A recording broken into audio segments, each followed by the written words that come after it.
ഞാൻ വന്നപ്പം മുതൽ ശ്രദ്ധിക്കുക. ആ മോഹൻ എന്തു പറഞ്ഞാലും ഇവക്ക് ദേഷ്യ. പിന്നെ അഞ്ജു ഇല്ലേ, അവളെ ചുമ്മാ അതങ്ങ് വിരട്ടുക. ഇവളുടെ ഒരു കൂട്ടുകാരിയുണ്ട് സുധ. എനിക്ക് അവളെ അങ്ങോട്ട് പിടിച്ചിട്ടില്ല. ഇവിടെ ആരും അറിയാതെ ഇവർ രണ്ടും കൂടെ കറങ്ങാൻ പോകും. എവിടെ പോകുന്നു ചോദിച്ചാലോ ഒരക്ഷരം മിണ്ടാതെ രണ്ടും കൂടെ അങ്ങ് ഇറങ്ങിപ്പോകും. ഇതിനാണ് നീ വിഷമിച്ചിരിക്കണേ. അത് പറയാൻ പറ്റാത്ത വല്ല കാര്യമായിരിക്കും. സമയമാകുമ്പോൾ അവള് പറഞ്ഞോളും. ലോകത്തില്ലാത്തൊരു അച്ഛനും മോളും. അഞ്ചു പ്രശ്നമാണോ മോളെ? അതെ അപ്പൂപ്പ, നല്ല പ്രശ്നമാ. എന്നാ അവൾക്ക് 2 ഡോസ് കൊടുക്കണം. വെറുതെ ദാസേട്ടാ, ആ കൊച്ചൊരു പാവവാ. അമ്മ ഇപ്പൊ വന്നേ, ഭക്ഷണം കഴിക്കാം. അവളുടെ പാവത്താങ്കളിയൊക്കെ എന്തിനാണെന്ന് ഞാൻ പറഞ്ഞുതരാം. അഞ്ജുവിൻ്റെ കാര്യം എനിക്ക് മനസ്സിലായി. മോഹനായിട്ടുള്ള വിഷയം, പുതിയ കൂട്ടുകാരുള്ള കറക്കം, എന്തൊരു ഇഷ്യൂ ആണോ? അതൊക്കെ ഞാൻ അച്ഛനോട് പറയാം. ഇപ്പൊ വാ കഴിക്കാം.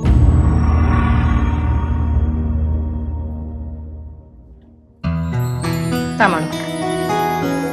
ജോലിയൊക്കെ എങ്ങനെ പോകുന്നു പ്രകാശ? കുഴപ്പമില്ലാതെ പോകുന്നു. അമ്മയുടെ അടുത്ത് പറയാ. അമ്മയോട് അമ്മയുടെ അനിയത്തിയുണ്ട്. മിക്കവാറും ഇന്ന് ഡിസ്ചാർജ് ആവും. വൈകിട്ട് ഡോക്ടർ പറയാന്ന് പറഞ്ഞിട്ടുണ്ട്. മോൻ ഇന്നലെ ഒരു വക്കീലിനെ കാണാൻ പോയില്ലേ? എന്നിട്ട് എന്തായി? വക്കീലാ? ഏത് വക്കീല്? എൻ്റെ ഒരു സുഹൃത്തെ ഭാര്യയായിട്ട് ഭയങ്കര വഴക്കാ. എൻ്റെ സുഹൃത്തില്ല, അവൻ വെറും പാവം. അവൻ്റെ വക്കീലേ അവളുടെ വക്കീലും വിളിച്ചായിരുന്നു കോംപ്രമൈസ്. എന്നിട്ട് എന്തായി? കോംപ്രമൈസ് ആയോ? ഞാൻ കുറെ പറഞ്ഞപ്പോൾ സമ്മതിച്ചു. ഇനിയിപ്പം അവരെന്തൊക്കെയാണ് അവനെ പറ്റി പറഞ്ഞേക്കണമെന്ന് നമുക്കറിയില്ലല്ലോ.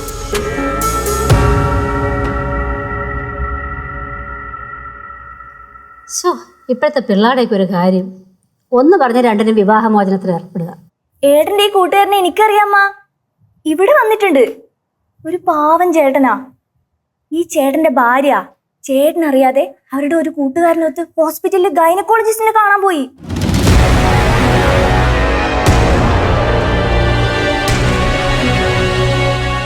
എന്നിട്ട് അത് ആ ചേട്ടന്റെ വേറൊരു സുഹൃത്ത് ഹോസ്പിറ്റലിൽ വെച്ച് കണ്ടു. കാര്യം അറിയാൻ ചേട്ടൻ ഹോസ്പിറ്റലിൽ ചെന്നപ്പോ ഭർത്താവിന്റെ സ്ഥാനത്ത് ആ കൂട്ടുകാരന്റെ പേര്.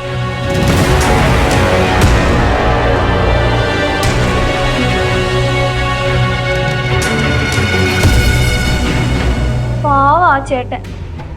ഇതും പറഞ്ഞ എന്തൊരു കരച്ചിലായിരുന്നു. ഏട്ടനിരിക്കുന്ന ഈ ചെയറിലിരുന്ന ആ ഏട്ടൻ കരഞ്ഞത് ഓർമ്മയില്ല ഏട്ടത്തി?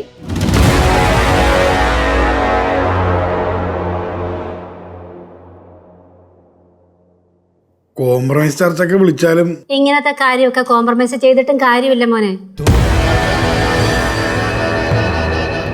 ആ കൊച്ചിപ്പോ ഗർഭിണിയല്ലേ? മോന്റെ കൂട്ടുകാരന് ഒരിക്കലും ക്ഷമിക്കാൻ പറ്റാത്ത കാര്യമാണ് ആ കൊച്ചിപ്പ ചെയ്തത്.